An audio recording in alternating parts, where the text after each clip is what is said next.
So hello everyone, welcome back to my YouTube channel fantastic coder boy. और आज के video में हम लोग कनेक्टिविटी टेक्नोलॉजीज पढ़ने वाले हैं और ये पार्ट 2 है। मैं थोड़ा सा लेजर ऑन कर लेता हूँ एंड ताकि थोड़ा सा अच्छा लगे। लेजर मस्त है वैसे। हाँ, कनेक्टिविटी टेक्नोलॉजी पार्ट 2 पढ़ते हैं। पार्ट 1 में हम लोग देखे थे, पार्ट 2 में इसमें हम लोग पढ़ने वाले हैं लो पैन। ओके, तो लो पैन क्या होता है ये हम लोग जानेंगे। तो नेक्स्ट स्लाइड करते हैं। देखो, यहाँ पे 6 लिखा हुआ है, फिर लो पैन लिखा हुआ है ना। तो इस पूरी चीज़ का क्या मतलब होता है मैं तुम लोग को समझाता हूँ, लेकिन मैं बस लेजर पेन ऑन कर लेता हूँ। देखो, हेलो, यहाँ बस इस वर्ड का मतलब है low power. Low power, okay. और यहाँ डब्लू का मतलब है वायरलेस, और पैन का मतलब है personal area network. Personal area network. तो ये पर्सनल एरिया नेटवर्क मतलब क्या होता है कि ये बस एक लोकल रेंज में ही काम करने वाला है। और ये जो नेटवर्क होगा वो आपका पर्सनल होगा। जैसे आपके फ़ोन में जो हॉटस्पॉट होता है ना, वो हॉटस्पॉट एग्जाम्पल है पर्सनल एरिया नेटवर्क का। जब आप लोग अपने दोस्त को हॉटस्पॉट दोगे और वो आपका हॉटस्पॉट यूज करेगा, तो केवल एक पर्टिकुलर रेंज में ही काम करता है और वो पर्सनल एरिया नेटवर्क का एग्जाम्पल होता है। सो इस पूरे चीज़ का इतना ही मतलब हुआ कि low power wireless personal area network. और इसके आगे 6 लगा हुआ है, इसका क्या मतलब होता है ना, समझते हैं।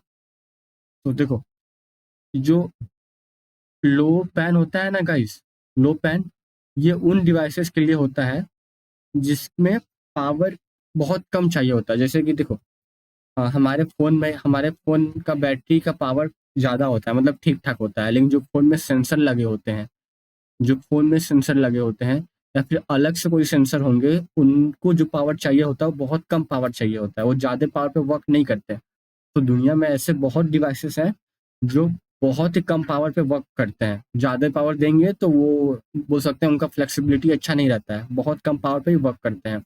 तो लो पैन एक ऐसा नेटवर्क है जो कम पावर डिवाइस के लिए यूज होता है। वो डिवाइस जो बहुत कम पावर कंज्यूम करे, उनको नेटवर्क से कनेक्ट करने के लिए हम लोग लो पैन का यूज करते हैं, है ना।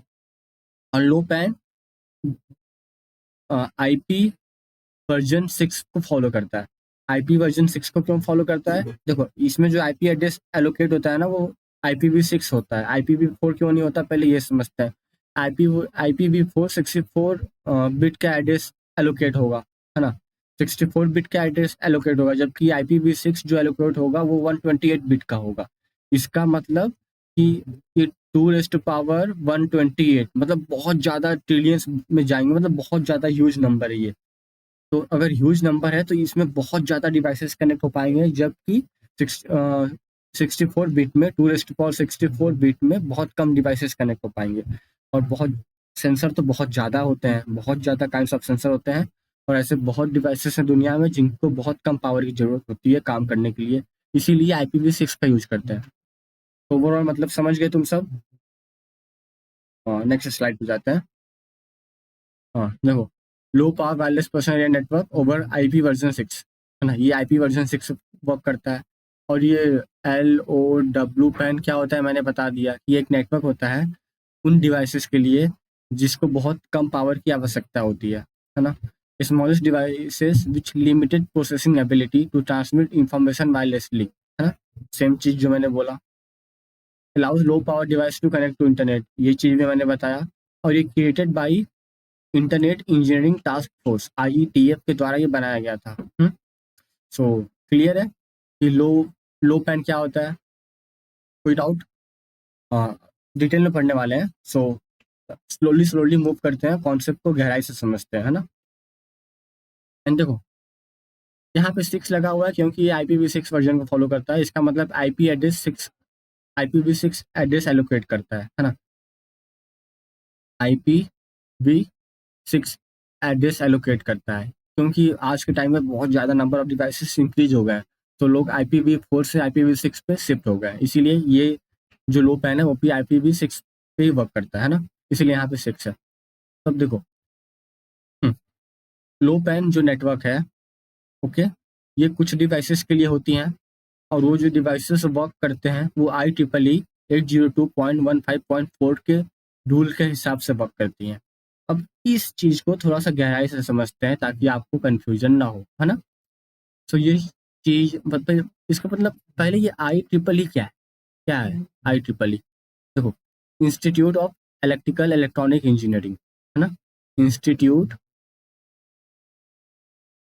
इंस्टीट्यूट ऑफ इलेक्ट्रिकल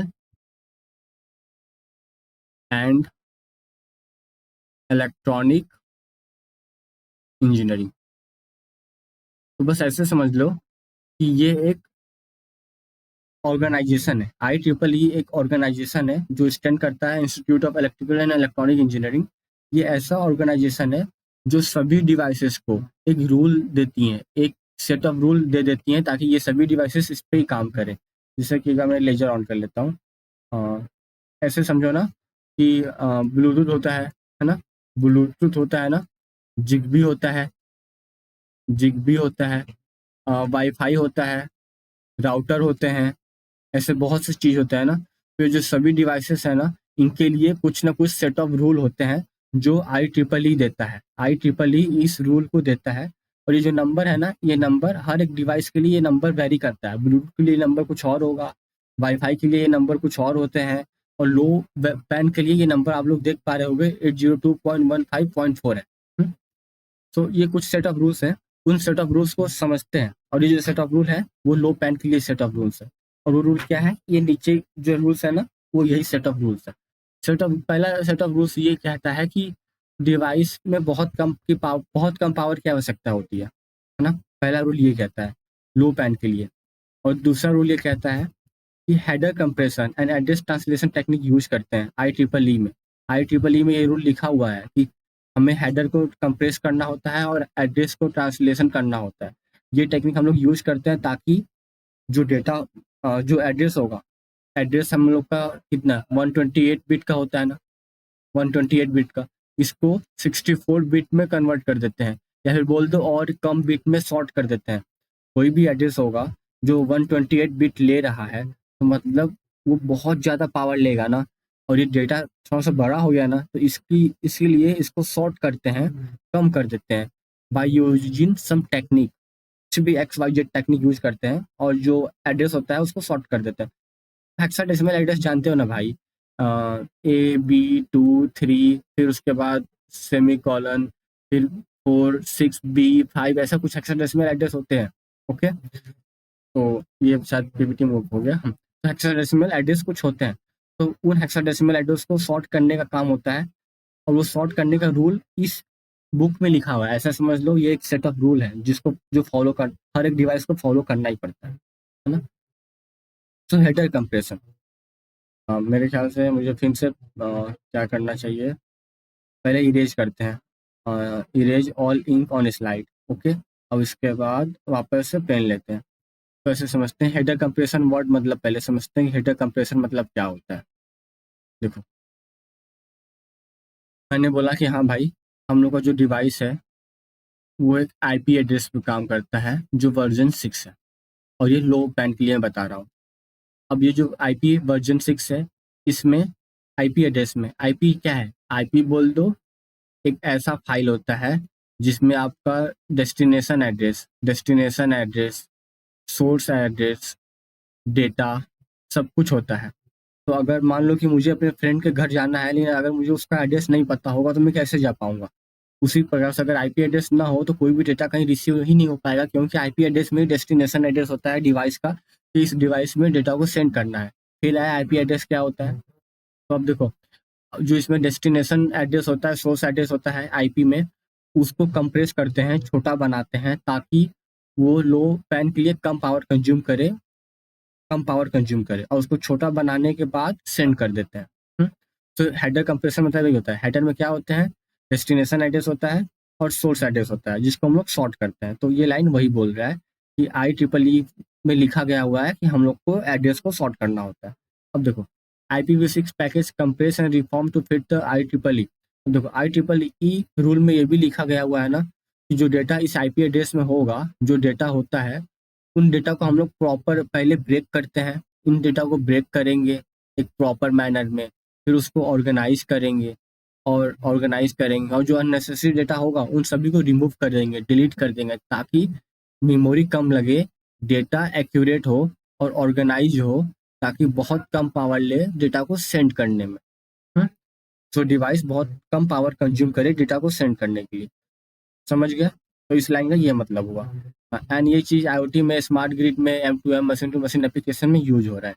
तो लो पैन बहुत काम का नेटवर्क है, छोटे छोटे डिवाइसेस में वर्क होते हैं। क्यों वर्क होते हैं? क्योंकि पावर को कम कंज्यूम करते हैं। कैसे कम कंज्यूम करते हैं? कुछ टेक्निक के हेल्प से। कौन सा टेक्निक है भैया? Header compression, address translation technique है वो चीज़। आईपी पैकेज को कंप्रेस और रिफॉर्मेटेड मतलब कि ब्रेक करना और ऑर्गेनाइज करना।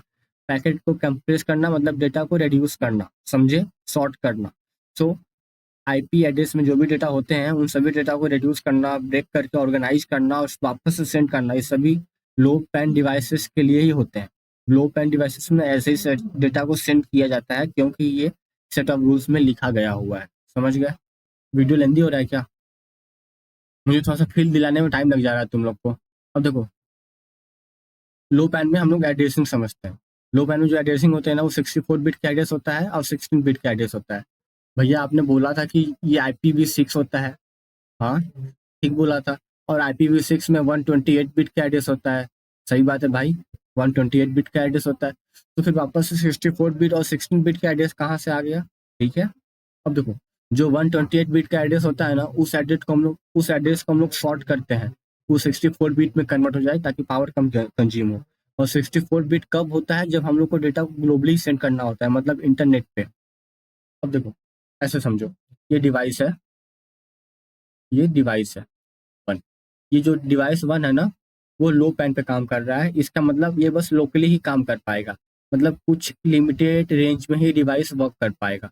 लेकिन जब इसको ग्लोबली काम करना होगा ना, ग्लोबल ग्लोबल काम करने के लिए इसको ज़्यादा पावर की आवश्यकता होगी, है ना? इसीलिए 64 बिट का एड्रेस ग्लोबली रिक्वायर्ड होता है, क्योंकि 64 बिट का एड्रेस देना ही पड़ेगा, क्योंकि बहुत ज़्यादा डिवाइसेस होती हैं। इसीलिए 64 बिट एड्रेस देने के बाद ही वो डिवाइसेस यूनिक आइडेंटिफिकेशन होती है डिवाइसेस की। समझे बात को? नहीं तो पर्टिकुलरली ये क्या करते हैं, लोकल रेंज में काम करते हैं, और जब ये लोकल रेंज में काम करेंगे तो उस टाइम पे इन्हें 16 बिट का एड्रेस मिलता है। लेकिन जब ये ग्लोबली काम करते हैं तो 64 बिट का एड्रेस यूज करते हैं। अब थोड़ा सा और अच्छे से समझाता हूँ कि तुम लोग को फील आ जाए। इरेज ऑल लिंक थोड़ा सा और अच्छे से समझाता हूँ। हम्म, मुझे बस एक थोड़ा सा 20 सेकंड दो। 20 सेकंड क्यों भैया? क्योंकि मेरे हाथ में थोड़ा सा पेन अभी इधर उधर हो गया, तो उसको ठीक करने दो ताकि अच्छे से राइटिंग बने। और मैं रिकमेंड करूंगा तुम सबको कि तुम सब वीडियो जो देखना, वो वीडियो पर्टिकुलरली और 2x स्पीड में ही देखना। समझे बात को? ताकि 2x स्पीड में मेरा आवाज़ थोड़ा सा पहले से स्लो है, प्लस मैं बहुत स्लोली समझा रहा हूँ, तो 2x स्पीड में देखोगे तो अच्छे से समझ में आएगा। हाँ, तो ठीक है, 64 बिट और इस एड्रेस को अच्छे से समझते हैं, है ना? हम्म, तो स्टार्ट करते हैं। अब देखो, 64 बिट ये कब यूज होता है? 64 बिट जो एड्रेस यूज होता है वो ग्लोबल एड्रेस होता है डिवाइस के लिए। और हर एक डिवाइस का अपना एक यूनिक 64 बिट एड्रेस हो पाता है, इसीलिए 64 बिट ही यूज करते हैं। जबकि 16 बिट जो एड्रेस यूज होता है वो पर्सनल एरिया नेटवर्क में यूज होता है, लोकल नेट एड्रेस ये होता है। 16 बिट का जो एड्रेस होता है ना, ये लोकल एड्रेस होता है, और ये बस कुछ ही नेटवर्क में काम, मतलब लोकल नेटवर्क में ही काम कर पाएगा। जैसे ऐसे समझ लो ना, जैसे कि एक बिल्डिंग है, एक बिल्डिंग है, उस बिल्डिंग में कुछ रूम है। तो ये जो रूम है ना, रूम में आप लोग लोकली कोई भी नंबर दे दोगे, लेकिन हर एक बिल्डिंग का अपना एक अलग अलग नाम होगा, ताकि हर एक बिल्डिंग अपना अलग अलग नाम से पहचाने जाए। लेकिन रूम में जो जो रूम होंगे वो एक कॉमन नेम भी हो सकते हैं। यहाँ बिल्डिंग ए है, फिर यहाँ बिल्डिंग बी है, फिर यहाँ बिल्डिंग सी है। तो इस बिल्डिंग में A B C 1 2 3 4 5 रूम है, रूम नंबर 1 2 3 4 5 6 रूम नंबर है, 1 2 3 4 5 6 रूम नंबर है। तो ये रूम नंबर तो सेम हो सकते हैं ना, लेकिन बिल्डिंग जो है वो अलग है। तो वैसे बिल्डिंग ग्लोबल हो गया, लेकिन जो रूम नंबर हो गया ना वो लोकल हो गया। तो वैसे हम लोग लोकल एड्रेस यूज कर सकते हैं। मैंने एग्जाम्पल शायद गंदा दे दिया, थोड़ा सा और अच्छा एग्जाम्पल देता हूँ। हम्म, ये डिवाइस है, डिवाइस वन। तो ये डिवाइस को एक डेटा सेंड करना है डिवाइस टू के बाद, डिवाइस टू के पास, है ना? तो अगर ये डिवाइस टू ग्लोबल है, इंटरनेट से कनेक्टेड है, तो सबसे पहले ये गेटवे के पास डेटा जाएगा, फिर गेटवे के पास से डिवाइस टू में जाएगा, है ना। लेकिन लोकल हुआ अगर ये लोकल हुआ तो ये डायरेक्ट डिवाइस टू में चला जाएगा, आईपी एड्रेस 16 बिट का आईपी एड्रेस यूज करके, समझे। अगर ग्लोबल हुआ तो गेटवे के थ्रू पास होगा, जब उस टाइम 64 बिट एड्रेस यूज करेगा। अब देखो, IPv6 मल्टीकास्ट नॉट सपोर्टेड, है ना। इसका ये मतलब है ना कि जो 6 लो पैन होते हैं ना, ये जो डिवाइस होते हैं ये मल्टीकास्ट को सपोर्ट नहीं करते। इसका क्या मतलब है, इसका ये मतलब हुआ कि ये मल्टीपल डिवाइस को डेटा एक साथ सेंड नहीं कर पाएंगे, सिंपल का यही मतलब हुआ। तो तुम सब इस लाइन का मतलब समझ गए, इसका मतलब समझ गए। अब देखो, IPv6 packet carries as link layer broadcast frame. इसका क्या मतलब हुआ कि अ, इसमें जो डिवाइसेस होती हैं उन्हें डेटा सेंड करना होता है पैकेट के फॉर्म में, और अगर वो डिवाइसेस लोकल हैं, लोकल डिवाइसेस हैं तो डेटा को सेंड कर पाएंगे, ग्लोबल है तो सेंड नहीं कर पाते हैं। इसको और अच्छे से समझाता हूँ। When devices in 6 LoWPAN want to send data to each other, है ना, उस टाइम पे इन लोग को ब्रॉडकास्टिंग फ्रेम का यूज करना होता है। और ये ऐसे समझ लो ना कि एक रूम है जिसमें बहुत ज्यादा क्राउड है, तो अगर उस रूम में आप जाकर हल्ला करोगे तो आपका दोस्त शायद ही आपकी बातें सुन पाएगा, लेकिन अगर उस रूम में केवल एक दो लोग हैं तो वो आपकी बातें आसानी से सुन पाएगा। इसलिए they are put into this broadcast frame and send out all the devices in the network। समझे बात को, कि अगर लोकल हुआ एक दो लोग हुए तो आराम से डेटा को रिसीव कर पाएंगे और समझ पाएंगे। नेक्स्ट पीडीएफ पे आते हैं। अब देखो, ये लो पैन का पैकेट फॉर्मेट है। अब ये पैकेट फॉर्मेट क्या है, बहुत सिंपल है। देखो, सबसे पहले ये जो पहला लाइन, दूसरा लाइन, तीसरा लाइन, चौथा लाइन, ये IPv6 का लाइन है। और ये जो पहला लाइन, ये दूसरा लाइन, तीसरा लाइन, चौथा लाइन, ये IEEE का लाइन है। मतलब IEEE में ये सब नोट, ये सब चीज लिखे गए हुए हैं कि लो पैन को ये सभी चीज फॉलो करना चाहिए। क्या चीज फॉलो करना चाहिए, कि डेस्टिनेशन एड्रेस हो 64 बिट का हो, सोर्स एड्रेस 64 बिट का हो। लेकिन हमें पता है कि आईपी एड्रेस में यही सोर्स एड्रेस 128 बिट का होता है, डेस्टिनेशन लेंथ 128 बिट का होता है, तो ये बाद में कन्वर्ट होता है। और पे लोड लेंथ मतलब कि डेटा का लेंथ हो गया। नेक्स्ट हेडर हो गया, कितने होप से पास होता है, मतलब कितने डिवाइसेस के पास होने का लिमिट है, कि बस 5-6 डिवाइसेस से पास हो पाए, समझ पाए। तो ये सब ओवरऑल इंट्रोडक्शन है, मतलब समझ लेना तुम सब। नेक्स्ट पेज पे आते हैं। अब देखो, हेडर टाइप और डिस्पैच हेडर, ये तुम लोग के लिए होमवर्क रहेगा। तो हेडर टाइप कितने भी होंगे ना, तुम सबको सभी हेडर टाइप पढ़ना होगा। तो मैं हर एक स्लाइड में कुछ होमवर्क दे देता हूँ, ताकि हर एक चीज़ को समझाऊंगा तो वीडियो बहुत लेंथी होगा। तो हेडर टाइप तुम लोग पढ़ लेना। डिस्पैच हेडर होता है, मेश एड्रेसिंग हेडर होता है, फ्रेगमेंटेशन हेडर हेडर होता है। तो ये 3 हेडर टाइप तुम लोग पढ़ लेना अपने से। अब 6 लो पैन राउटिंग कंसिडरेशन समझते हैं। हम्म, तो इसका राउटिंग कंसिडरेशन समझने के लिए हमें सबसे पहले क्या करना होगा कि ये बात समझना होगा कि मेश रूट क्यों यूज होता है। 6 लो पैन में मेश रूटिंग सिस्टम यूज करते हैं। क्यों भैया मेश क्यों यूज करते हैं, देखो मेश मतलब पहले होता क्या है। यहाँ पे डिवाइस A है, यहाँ डिवाइस B है, यहाँ डिवाइस C है, यहाँ डिवाइस D है। तो ये सभी डिवाइसेस आपस में कम्युनिकेशन कर पाएंगे, सभी डिवाइसेस आपस में कम्युनिकेशन कर पाएंगे। यहाँ जैसे मान लो A B ये सब डिवाइसेस हैं जो ब्लू कलर में है, ये सभी डिवाइसेस आपस में डायरेक्ट कम्युनिकेशन कर पाएंगे। इन्हें गेटवे की हेल्प की जरूरत नहीं पड़ेगी लोकली डेटा को सेंड करने के लिए। जब जब मैं लोकल बोलूँ तो तुम सब ऐसे समझ जाओ ना कि ये शॉर्ट रेंज, जब भी लोकल बोल दूँ तो समझ जाओ कि शॉर्ट रेंज में भैया बात कर रहे हैं, भैया बहुत कम डिस्टेंस के बात कर रहे हैं।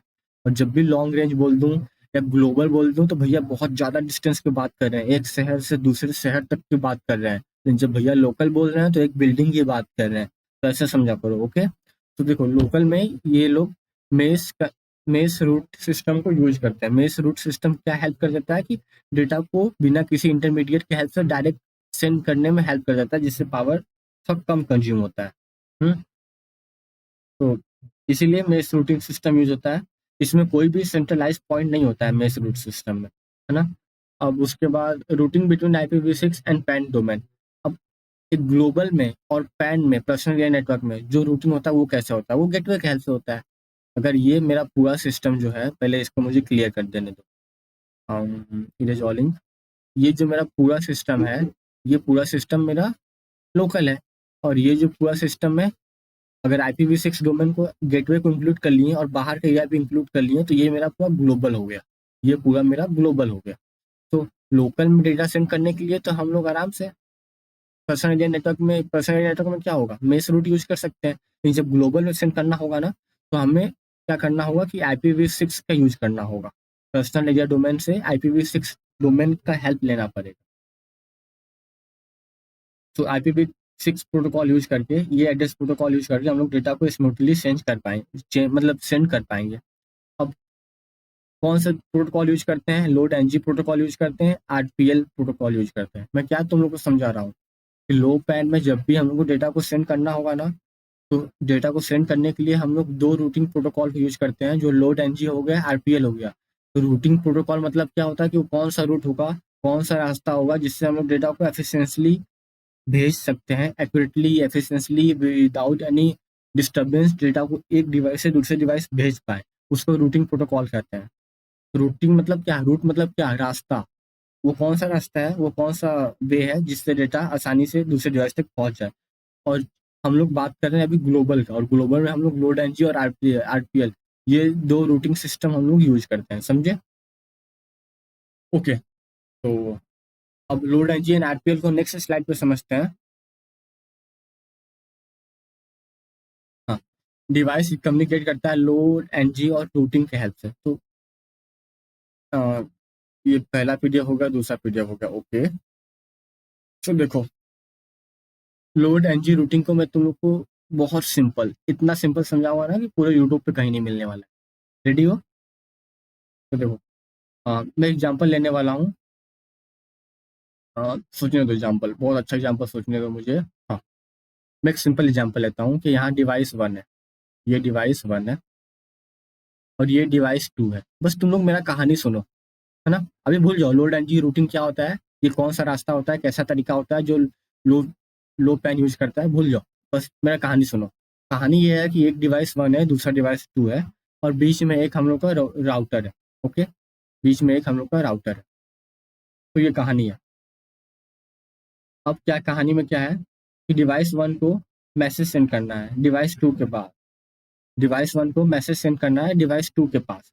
लेकिन डिवाइस 1 को रास्ता नहीं पता है कि वो कौन से रास्ते से डिवाइस 2 को मैसेज सेंड करे। तो डिवाइस 1 क्या करता है ना कि वो रूट रिक्वेस्ट सेंड करता है। किसको सेंड करेगा? राउटर को। राउटर क्या एक स्मार्ट बनता है, बहुत तेज बनता है, बहुत स्मार्ट है। इस बंदे को सब रास्ता पता होता है। तो डिवाइस 1 क्या करता है, रूट रिक्वेस्ट राउटर को सेंड किया कि हाँ भैया प्लीज मुझको रास्ता बता दो कि मैं डिवाइस 2 से कैसे कम्युनिकेट करूँ।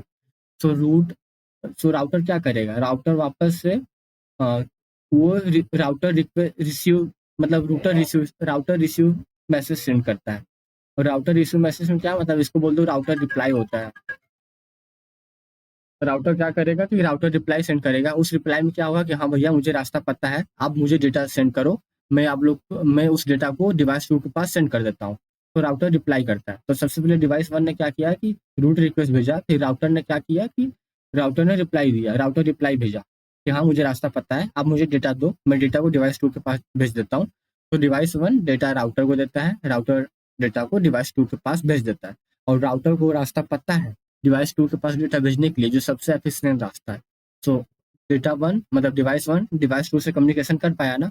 तो किस तरीके से कम्युनिकेशन कर पाया, समझे तुम सब। अब लोड एनजी राउटिंग क्या होता है उसको समझते हैं, है ना। हम्म, एक कहानी, एक थोड़ा सा और इसमें पार्ट समझ लेते हैं। पार्ट ये है ना कि डिवाइस 1 रिसीव करता है रूट इंफॉर्मेशन राउटर से, है ना। और रूट को राउटर को पता होता है। तो डिवाइस 1 को पता चल गया कि डिवाइस 2 को डेटा भेजने के लिए कौन सा रास्ता सबसे अच्छा होता है। मतलब ये एक रास्ता ही हो गया ना, ऑब्वियसली ये राउटर को भेजा पर ये भी तो एक रास्ता है ना। तो डिवाइस 1 को तो रास्ता पता हो गया ना। तो अब देखो, अगर मान लो कि क्या हुआ कि किसी प्रॉब्लम से इस रास्ते में कुछ खराबी हो गया, तो ये रास्ता है जो ये रूट है, इसमें कुछ प्रॉब्लम हो गया due to network issue. If the router detect this, अगर मान लो कि sometimes the path might become unavailable, हो सकता है ना ड्यू टू नेटवर्क इशू। तो अगर राउटर इसको डिटेक्ट करता है तो वो राउटर एरर भेज देता है, जिसको हम लोग बोलते हैं राउटर एरर। राउटर एरर, तो राउटर एरर भेज देता है और इसको ERR बोलते हैं। डिवाइस वन के पास एरर भेज देता है, तो डिवाइस वन समझ सकता है कि हाँ कुछ प्रॉब्लम है रास्ते में। और जब भी राउटर और डिवाइस वन के बीच में कम्युनिकेशन होता है ना, तो वो हमेशा एक नंबर के जरिए होता है। मतलब ये लोग एक नंबर भेजते हैं कि हाँ message number 1, message number 2, message number 3, message number 4, कुछ इस टाइम का मैसेज नंबर भेजते हैं ताकि डेटा ऑर्गेनाइज रहे, नंबर में रहे। तो ओवरऑल सिनेरियो में बताऊँ ना, तो device one send A request for a route, the router guide it and then data is transmitted. समझ पा रहे हो? If there is any issue, the router communicate back to the device. मेरा English थोड़ा सा लोअर है, पता है मुझे। तो अब लोड एनजी राउटिंग समझते हैं। कहानी बहुत समझ लिए तुम सब। सो क्या कर रहा हूँ मैं? हाँ, इरेज ऑल लिंक। उसके बाद मुझे पेन यूज करने दो। ये डिराइव हुआ है AOD V and extended for IoT. IoT के लिए यूज होता है। क्या यूज होता है? लोड एनजी राउटिंग यूज होता है। बेसिक ऑपरेशन क्या है? रूट रिक्वेस्ट भेजता है। डिवाइस वन रूट रिक्वेस्ट भेजता है, और रूट रिक्वेस्ट भेजता है, ये मैंने तुम सबको समझाया कि रूट रिक्वेस्ट क्या होता है कि हाँ भैया मुझे रास्ता बता दो। अब राउटर क्या करता है? राउटर रिक्वेस्ट रिप्लाई भेजता है, रूट रिप्लाई भेजता है कि हाँ मुझे रास्ता पता है, तुम मुझे डेटा भेजो, मैं तुम्हें रास्ता हर एक डिवाइस से पास कर करके भेज दूंगा। कभी कभी क्या होता है कि ईरर हो जाता है, रास्ते में कुछ ईरर हो जाता है, तो राउटर रूट ईरर भेज देता है कि हाँ वो रास्ता जो था वो रास्ता बेकार है, ब्रेक हो गया है ड्यू टू नेटवर्क इशू, तो वो कुछ और रास्ता बनाएगा। समझे? तो उसको बोलते हैं रूट ईरर। अब ऑप्टिमाइज फ्लोटिंग क्या होता है? ऑप्टिमाइज फ्लोटिंग ऐसे समझ लो ना। ऑप्टिमाइज फ्लोटिंग को तुम लोग ऑप्टिमाइज फ्लोटिंग को कैसे समझ सकते हो? सोचने दो। ऑप्टिमाइज फ्लोटिंग सिंपलेस्ट वे में तुम सबको मैं बता रहा। हाँ, ऑप्टिमाइज फ्लोटिंग मतलब ऐसे समझो कि मान लो ब्रॉडकास्टिंग कर रहे हैं मैसेज। मैसेज जैसे कि क्या होता है कि डिवाइस वन को जब भी डिवाइस टू के पास डेटा भेजना होता है तो डायरेक्ट डिवाइस टू को भेजे ना, बाकी डिवाइस को भेजने का क्या आवश्यकता है? नहीं समझे? और बहुत ज़्यादा डिवाइसेस हैं, और डिवाइस वन को बस डिवाइस टू के पास ही मैसेज भेजना है। सो इस चीज़ को बोलते हैं optimize flooding, reducing the overhead incorrect by RREQ generation and flooding. मतलब बाकी डिवाइस को मैसेज मत भेजो, बस डिवाइस टू को ही भेजो। Only the destination is permitted to response to an REQ। समझे? सो पैराग्राफ पढ़ लेना। ओवरऑल मैंने मतलब समझा दिया। अब पढ़ते हैं आरपीआई रूटिंग क्या होता है। आरपीआई रूटिंग मतलब routing protocol for lossy and low power network. Routing protocol for lossy and low power network मतलब वो नेटवर्क जिसमें लो पावर की जरूरत होती है और बहुत ज़्यादा वीक होता है, उनके लिए आरपीआई रूटिंग यूज होता है। आरपीआई रूटिंग क्या होता है? कहानी बताऊंगी, पैराग्राफ पढ़ दूं? कहानी देखते हैं, कहानी से समझ जाओगे कि आरपीआई रूटिंग क्या होता है। ओके, तो कहानी ये है कि आरपीआई रूटिंग में सोचने दो, इसमें भी अच्छा कहानी सोचने दो कि तुम सब इजीली समझ जाओ। हम्म, इसमें समझो ना कि डिवाइस वन है, ओके भैया। डिवाइस टू है, ओके भैया। डिवाइस थ्री है, ठीक है भैया। एंड एक राउटर है, एक राउटर है। थोड़ा सा पानी पी लेता हूँ, आवाज मेरा बैठ रहा है।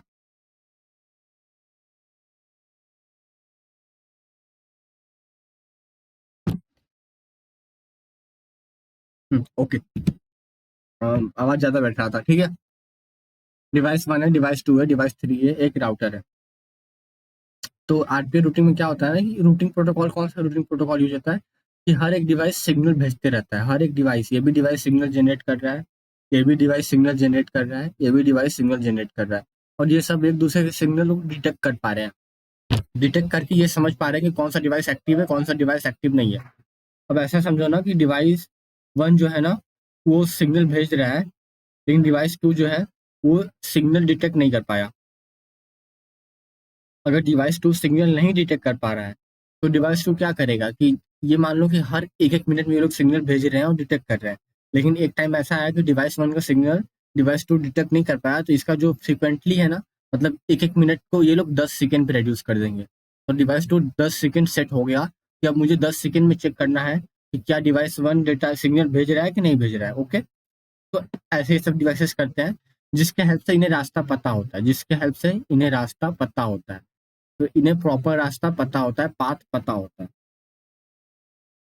अब देखो, आरपीए रूटिंग में क्या होता है ना कि जो मैसेज होता है उस मैसेज में ही, जिसको डेटाग्राम बोलते हैं, उस मैसेज में ही रूट इंफॉर्मेशन होता है। रूट इंफॉर्मेशन मतलब कि डेटा को किस किस डिवाइस से पास करते हुए भेजना है उस मैसेज में ही रहेगा, उसको डेटाग्राम बोलते हैं।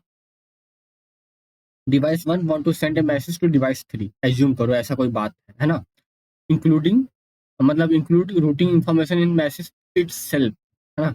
डिवाइस 1 के पास जो मैसेज है उसमें रूटिंग इंफॉर्मेशन अपने आप ही है, और उसको रास्ता ही पता है कि कि कौन रास्ते से भेजना है, और इसमें राउटर कोई हेल्प नहीं कर रहा है। ऐसे समझो ना कि डिवाइस 1 में मतलब जो मैसेज है उसमें लिखा हुआ है कि to reach device 3 go through router, then go to device 2 and finally go to device 3। अगर डिवाइस 3 के पास जाना है तो सबसे पहले तुम राउटर के पास जाओ। डिवाइस 1 में मैसेज लिखा हुआ है, डिवाइस 1 में नहीं, मैसेज में राउटर का इंफॉर्मेशन दिया हुआ है कि सबसे पहले राउटर के पास जाओ, फिर डिवाइस 2 के पास जाओ, फिर डिवाइस 2 से होते हुए डिवाइस 3 के पास जाओ। मैसी हो गया, क्लियर कर देता हूँ। तो डिवाइस 1, डिवाइस 2, राउटर, डिवाइस 3, ये राउटर है। सो डिवाइस 1 के पास मैसेज है, उसमें रूट इंफॉर्मेशन दिया हुआ है और मैसेज में लिखा हुआ है कि सबसे पहले तुम राउटर के पास जाओ, राउटर से डिवाइस 2 के पास जाओ, डिवाइस 2 से डिवाइस 3 के पास जाओ। और ये आरपी रूटिंग में होता ही है ऐसा कि मैसेज में ही रूटिंग सिस्टम लिखा हुआ होता है, समझे।